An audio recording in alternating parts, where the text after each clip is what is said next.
We remain steadfast in our commitment in delivering local news that matters.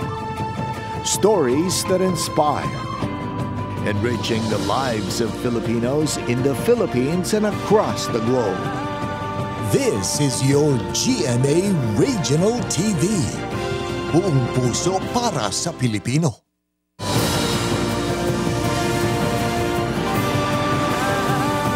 Ini ang GMA Regional TV 1 Western Visayas.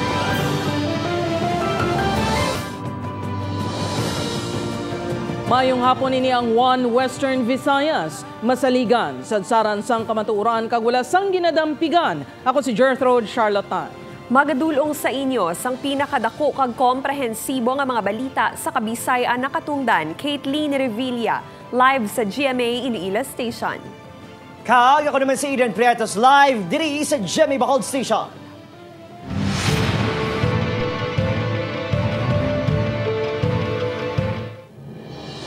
Mga kapuso, ang mga magatutok sa kalinong kagatawhay sang eleksyon sa barangay kag sangguniang kabataan ginplastar na. Masobra 21,600 ka mga pulis, militar, BFP kag PCG gin-deploy para mapasiguro ang seguridad sa eleksyon. Mga po sa election areas of concern sa Western Visayas, wala na madugangan pa suno sa Comelec 6. Yaring balita ang tutukan ni Kim Salinas live. Kim, anong update?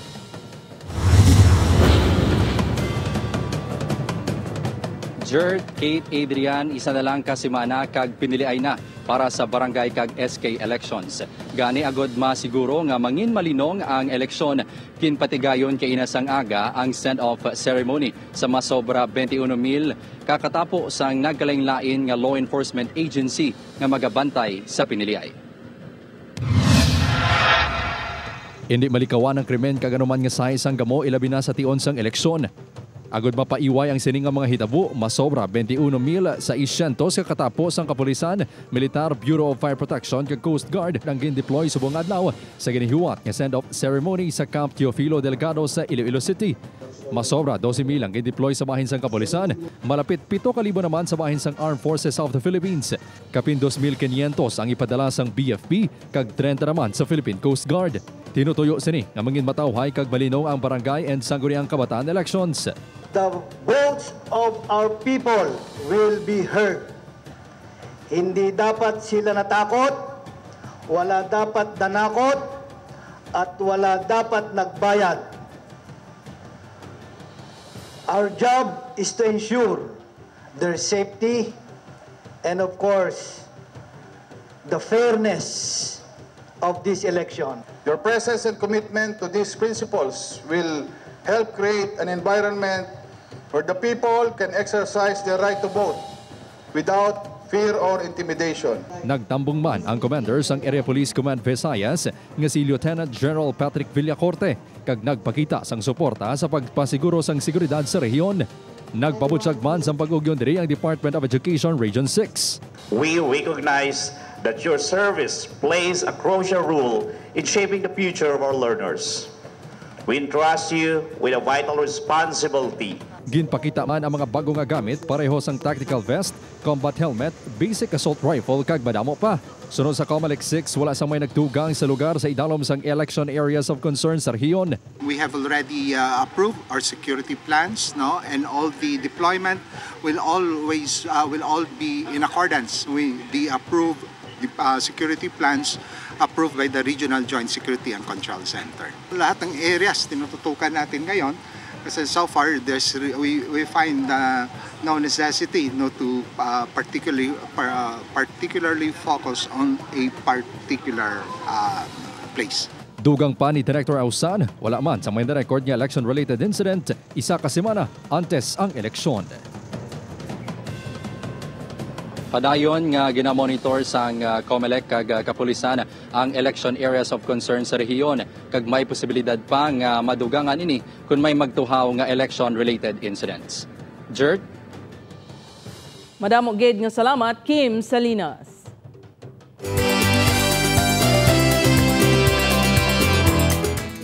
Mga puso, mga barangay naman yung nagpasakop sa Mascara Festival Street Dance and Arena Competition. Todo ang performances santo sa tema nga Super City Bacolod. Barangay Granada, Bao Perteliwat nga nakuha ang kampyonato. Yaring balita nga itong gintutuka. Gahigante nga props, world class, kag colorful nga mga maskara kag headdress. Ang nagalupok ka performance ng Barangay Granada santo sa Mascara Festival 2023 theme nga Super City Bacolod. Ang naghimo sa ila kampyon for the 5th time sa makalawat-hawat na execution. Ang pila sa dancers ang nalipong pa. Bilang ko natumba, tapos pagmugta ko, namalawagan ko ang Granada, nagmugtangin ko! Thanks God, kid. Nagitagaan niya kami sa Mayo at Simpo. Hakot Award man ang Team Grenadians, ngayon pauli ang Best in Theme, Best in Music, Best in Headdress, Mask Costume, kag 1 million pesos sa Grand Prize. Second place ang Barangay Tangub, ilaging pakita ang mapagsik na moves kag magical presentation. Tunga sa milyon ka pesos ang ilang premyo. Ang Barangay Sumag naman ang third place na napulo ang contingent. 3,000 pesos ang ilapadya. Nagdugang-duag sa kasaliyahan ang mga nagabalik sa arena dance kaangay sa Barangay Mansilingan nga duha ka dekada na dula sa kompetisyon. Yes, for 20 years, ng Barangay Mansilingan came back for this extraordinary festival. Magluwas sa main event sa Paglaom Sports Complex. Nilibo ka turista man ang naghulat sa dalanon para saksihan ang masker dance move sa street dancing. I encourage all tourists to, discover the Philippines as much as they can. Ang Regional Directors ng Department of Tourism 6 nga first time na saksihan ang masker celebration napabilib sa pasundaya. I feel the excitement of everybody. Talagang nag-prepare lahat ng contingent. From breathtaking performances hasta sa mga matamis ng ihom na tabunan man sa maskara o kung wala. Mascara 2023 is indeed a celebration to remember. Pamatuod, nga sa tunga sang mga pagpanghangkat mang ibabaw sa gihapon ang positibo nga pamatasan sang tagsa kabakuludnon.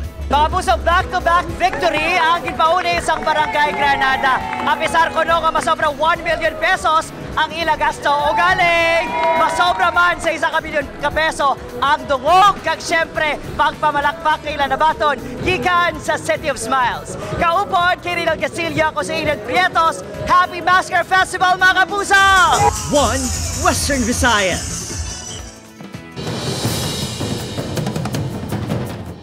Atensyon sa mga motorista, liwat naman nga maghanda sang duga nga budget sa gatong kay panibag-o naman nga oil price hike ang ipatuman buwas. Base sa oil industry sources, ang presyo sang diesel ang posible magsaka halin sa piso tubtub piso kag 40 sentimos kada litro.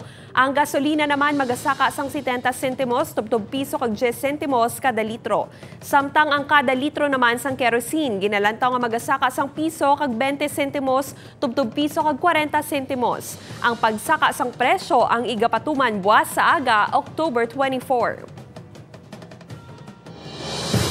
Mga kapuso, gindismiss ang 7th Division sa Sandigan Bayan ang kaso kriminal bato kay Antique Governor Rodora Cadiao. May kaangtanan sa ginaligar paglapas ini sa Anti-Graft and Corrupt Practices Act. Santo sa resolusyon nga permado ni Associate Justice in Charge Maria Teresa Dolores Gomez Estuesta, kulang sa jurisdiction ang kaso, rason nga gindismiss. Magluwas diri gin-release man ang cash bond ni Cadiao nga nagabalor 90,000 pesos. Ginkakasman ang 90-day preventive suspension batok sa gobernador. Ang kaso batok kay Cadiao ang ginpasaka sang anay department head sang General Services Office nga si Antonio de la Vega bangon sa ginaaligar pag-hold sang gobernador sang iya sweldo, representation and travel allowance o kontrata kag iban pa nga benepisyo nga naglabot sa masobra 1.6 million pesos. It is really a very early Christmas gift to all of us. So instead nga mag-enjoy kami ito, nag-raap tanan, tears of enjoyment. After this, I'm back to work. I'm now the sitting governor and still the sitting governor of Antique. Mga puso sa Negros Occidental naman, bangkay sa Negrense OFW ang napatay sa pag-atake sa grupong Hamas sa Israel. Napauli na sa Cadiz City. Pamilya sinimosyonal sa nakitang bangkay sa mata. Sa Eileen Pedreso, nakatutok.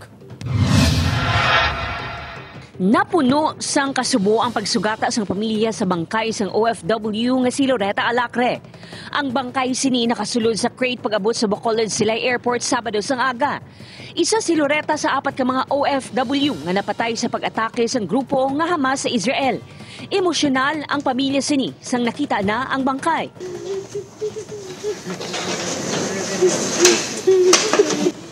Gilayon nga gindala ang bangkay sini sa isa ka punerarya sa Cadiz City. Pag-abot sa punerarya, mas nangin emosyonal ang pamilya sa ginbuksan na ang crate kag nakita nila ang itsura ni Loretta.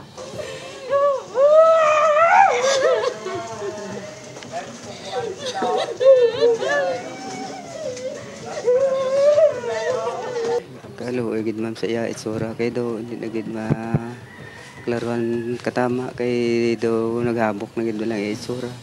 Ano ko lang ma'am kay may ginapais ko sa mga ng ano yan na blows. Amo lang ginaano ko sa iya. Naubayan niya lang. Sa balay ng pamilya sa Barangay Cadiz Viejo, nakahanda na ang mga lamesa kang iban pa nga gamit para sa hayas ng OFW. Ang utod sini nga si Nelia, nga isa man ka OFW sa Kuwait, na desisyonan nga hindi na mag-ubra sa guwa sang pungsod matapos ang natabo sa iya nga utod. Wala na, kay hindi na ko pasugtan sa akong mga utod. Number 1, pasalamat ko kay sa mahal na Panginoon. Ginpasiguro naman sang OWA ang bulig sa pamilya Alacre. Tayo po ay magbibigay ng pinansyal na tulong sa pamilya ni OFW Alacre. Ganon din po tayo po ang siyang mag-facilitate ng kanyang mga burial at funeral expenses. Sa karon nagakuha sang kusog ang pamilya Alacre sa isa kag isa para malampuasan ang mapait nga gindangatan sa ilautod nga nagtrabaho sa guwa sang pungsod para sa pamilya. Ang lubong sang OFW ang plano sang pamilya nga hiwaton sa Nobyembre 5. Upod Keruel Bangoy, Eileen Pedreso, One Western Visayas. Ang kawayan ang natilawan na sang panahon. Pwede man ini nga mangin pundasyon sang may nuswagon nga palaabuton. Ina kag ang mga pamaagi sa pagpadamo sini ang gintudlo sa training kag seminar sa Carolina Bamboo Garden sa Antipolis City. Si Julius Belacaol nakatutok. Pagbago pa lang siya, ito relatively new. Sama-sami, ginapaanggid ang mga Pinoy sa kawayan. Wala nagakalingkang sa mga pagtilaw sang kabuhi. Tigaylo, labi pa nga nagadabong.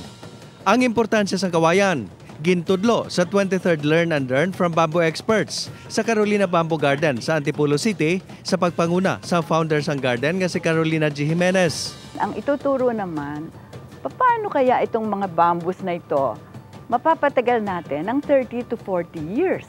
Kasi maraming nagrereklamo, yung mga kanilang bamboo houses, wala pang 5 years, bumabagsak na. May paraan pala. So, yan ang ituturo. Ginpakita ang pila sa 47 ka bamboo species sa garden. May actual demonstration sang pagtanom sang kawayan. Gintalakay man ang bamboo treatment process o kung pamaagi para maglawig ang kabuhi sa mga kawayan. Pwede ko na magdugay sa pangbugos nga kabuhi ang treated bamboo kung ikumparar sa kawayan nga wala na treat nga tubtub 3 lang kabulan. Bamboo can be used for any type of building. It can be used for houses, huge event centers and pavilions. But in order for it to be used correctly, we need to make sure they're safe and strong and resilient. Sa mga lecture naman, gintudlo kung paano mas mabuligan nga magdabong kag mas mapadamo ang mga kawayan. Ang mga nagtambong, lakip ang pila ka mga taga-probinsya. Excited ko no sa kadamo sang ila na hibaluan na hanungod sa kawayan nga tuyo Manila nga mapakigbahin sa iban. Kaunting lupa na pwedeng pagtaniman na nakatiwangwang lang. Kaya interesado ako. Napakahalaga sa ating buhay. Ang bamboo mula sa roots hanggang sa pinakataas na portion may gamit. Ang aking passion is to impart to our kababayans the importance of bamboo. Julius Belacaol, One Western Visayas.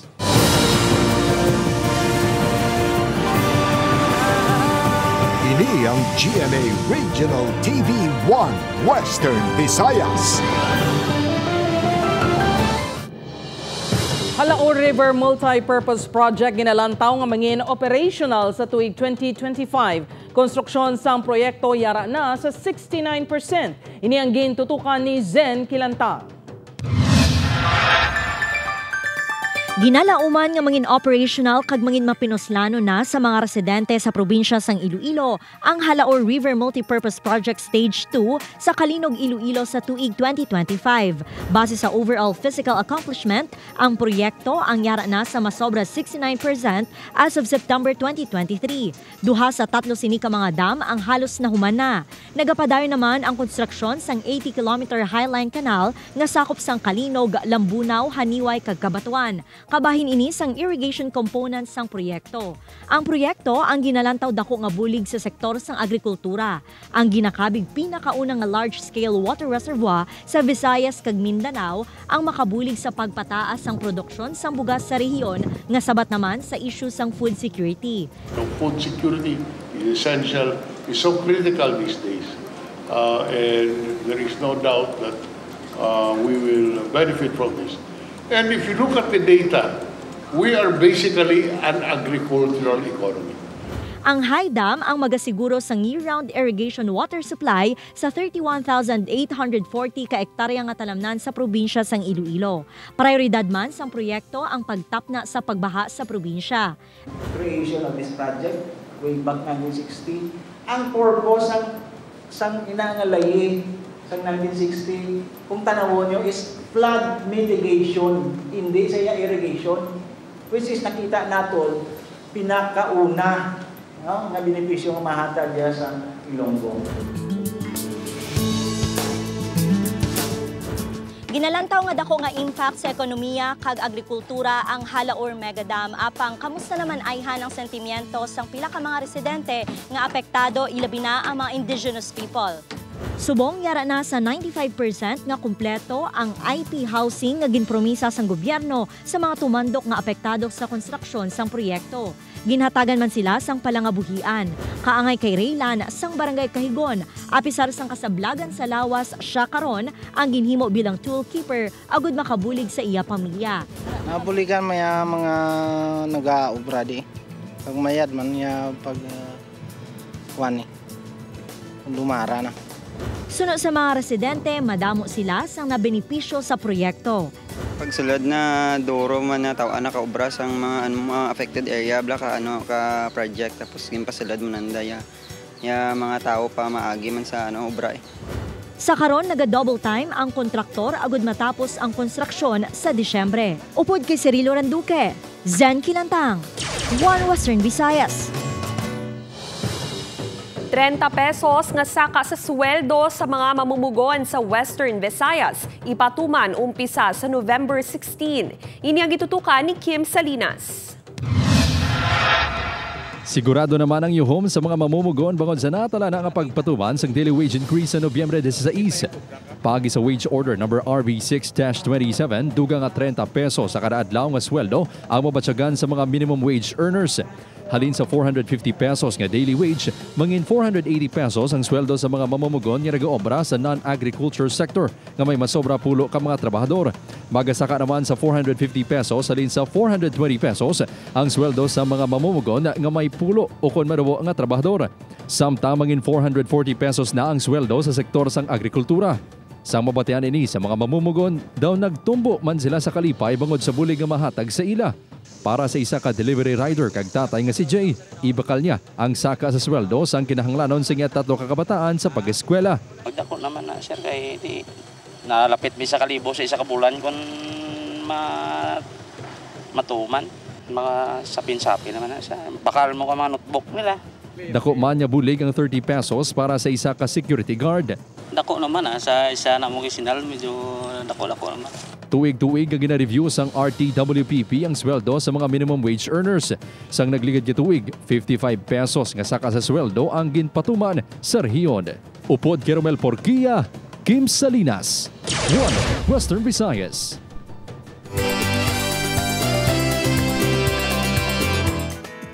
Mga puso, mga madinuago niya floats, dance kag electrifying performances ang Electrica Diva nasaksihan sa Maskara Electrica Diva and Electric Float Parade and Competition 2023. Nakatutok Zen Kilanta. Napuno sang kasanag ang Bacolod City Government Center grounds sa mga madinoagon kag dalagko nga floats nga nagpartisipar sa Maskara Electrica Diva and Electric Float Parade and Competition Sabado sang gabi. 11 ka floats gikan sa 11 ka mga barangay ang ginparada. Tagsa sa ila, may pinasahi nga disenyo nga nagapakita sang Super City Bacolod kag Maskara Festival. Apang, hindi lang ini basta pabunggahan sang floats, kundi pa indis-indis man sang dancers nga sakay sini.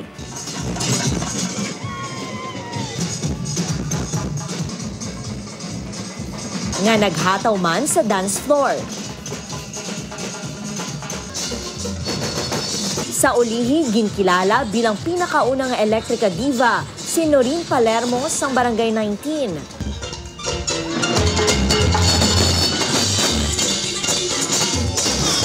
Isa sa mga nanginhurado sa kompetisyon, si GMA Senior Vice President Attorney Annette Gozon Valdez. Yes, this is the first time I attended the Maskara Festival, and I'm really impressed by the energy, by everything, the preparations, the beauty, the food, lahat. It's a visual feast, auditory feast, pati pagkain feast. So I'm really enjoying myself here in the Maskara Festival. Napakasaya sa Bacolod. Alam ko na kung bakit ito yung City of Smiles. So it's becoming one of my favorite cities in the Philippines. Nakisadya man sa selebrasyon si First Lady Liza Araneta Marcos kag iban pa nga mga personalidad kag LGU officials. Samtang dagsama ng mga tao sa Bacolod City Public Plaza sa diin madamo sa mga baligya nga tatak Bacolod kaangay sa nagkalain-laing nga mga maskara. Gani madamo sang turista ang nag-enjoy gid sa ilang weekend sa Maskara Festival. Very good. Very excellent and all the people friendly. I-recommend gid namon kay nga kasadya gid sa Bacolod ang Maskara katawhay kag ang mga tao di mga nice people. Oh, it's been wonderful. We've been here for 5 days. Every night we come out here and we join in the celebrations.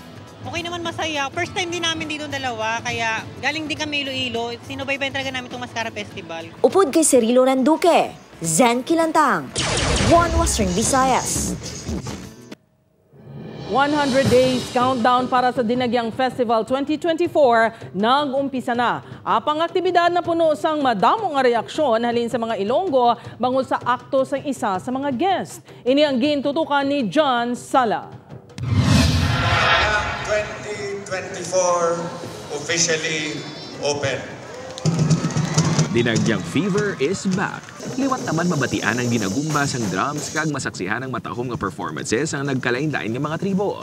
Ini matapos purman na nga ginbuksan ni Iloilo City Mayor Jerry Trenya sa 100-day countdown para sa Dinagyang Festival 2024 sa isa ka mall sa distrito sa Mandurriao.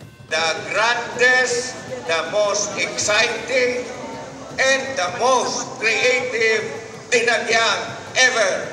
Sa nasambit nga countdown, nagpakita sang patilaw nga performances ang mga nagkalain-lain nga tribo nga magapasundayag sa Dinagyang sa masunod nga tuig. 8 ka tribo ang magapasakop sa Ati Tribes Competition. 5 naman sa sadsad sa Kalirial, 7 sa Illumination, kag ginabanta 8 ka tribo sa kasadyahan sa Kabanuhanan. Suno sa Executive Director sang Iloilo Festivals Foundation Incorporated, matapos ang 4 ka tuig, liwat naman nga magabalik ang mga bulutuan sa Ati Tribes Competition. They're very excited actually, no? Very enthusiastic ang aton nga mga schools, aton mga students. Apang antes pa man ang countdown, nangin viral ang videos sa isa sa mga imbitar sa aktibidad nga taga Bacolod City. Kinaligar nga nagpinamuyayaw ang nasambit nga guest sa atubang sa mga tumalanaw, bisita, VIPs, city officials kag sa atubang mismo sa mga representante sang San Jose Parish Placer.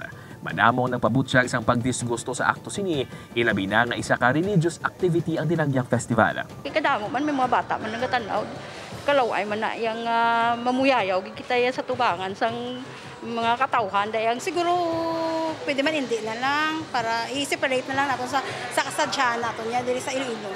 Gintinguan sang news team mamakuan sa bahay ng vlogger apang wala pa ini nagsabat.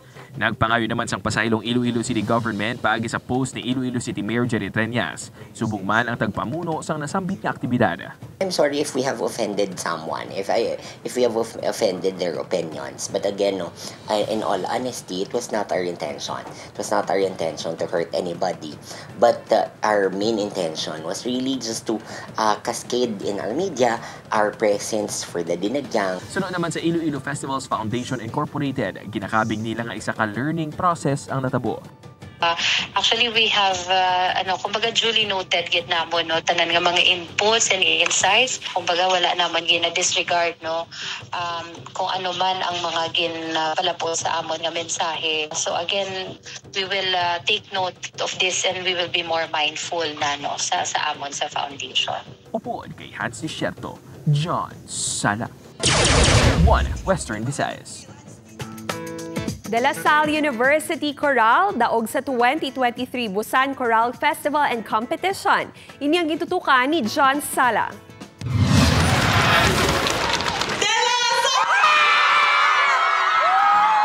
Top prize man for classical mix category. Kagin kilala nga Grand Prix winner. Ina ang ginpauli sang De La Salle University Choral halin sa 2023 Busan Choral Festival and Competition sa South Korea sa October 16 to 21. Masobra 30 ka grupong ilagin perde. Nakasumpong Manilang 4 pa ka grupo halin sa Pilipinas. Nagabot na sa pungsod ang DLSU Choral. Ginsumalang sila sang hako sa ilang mga proud nga magidikanan kag himata. Siyempre, para mapabatsyag man ang kadalagan sa ilang mga supporters, nagsample ang grupo sa ilang winning piece.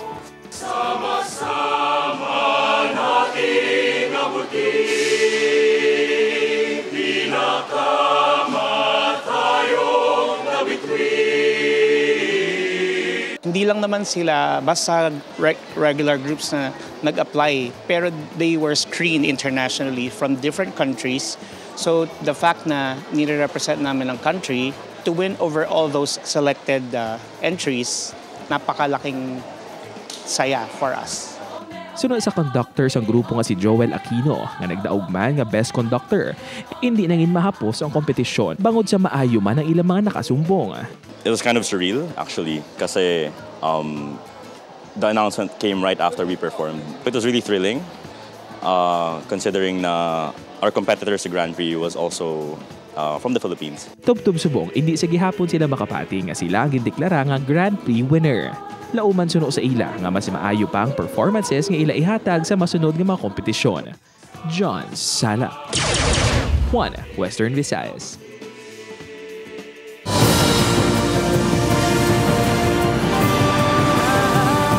Ini ang GMA Regional TV 1 Western Visayas.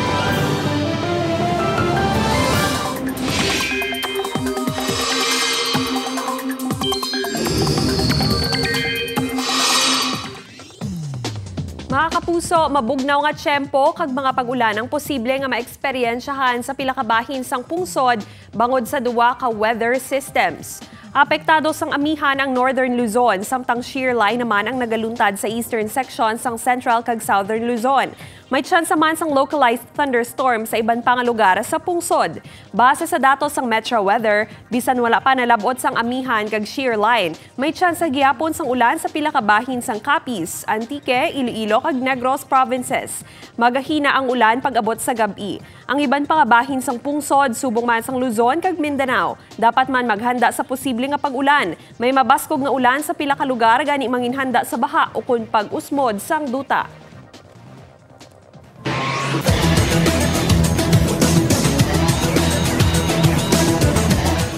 Sa rematch sang mga finalists sang Season 98 Men's Basketball Finals, ginluto sang Benilde Blazers ang defending champion nga Letra Knights para mapabakod ang chances nini nga makasulod sa top 4. Sa hampagin patigayon sa Philoil Eco Oil Arena alas 2:40 kahapon sang hapon, nagpangibabaw ang Blazers batok sa Knights sa score nga 68-55.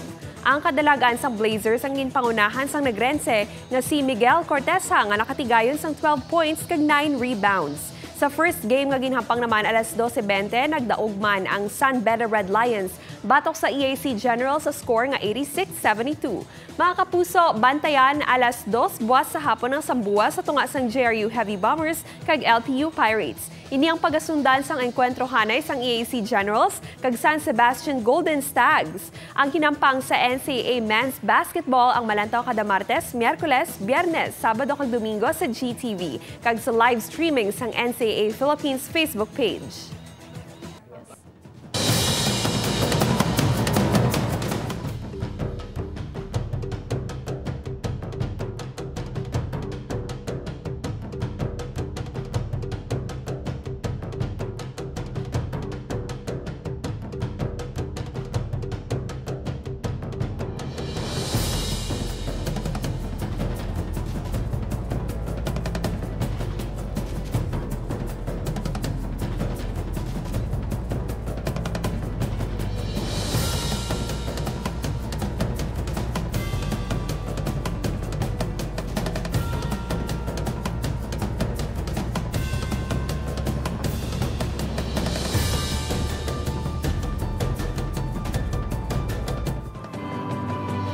Mga kapuso, mahimo nyo malantaw ang ining episode sa GMA Regional TV official website www.gmaregionaltv.com kag pwede man magbisita kag i-click ang subscribe button sa GMA Regional TV official YouTube channel para sa mga updated nga balita.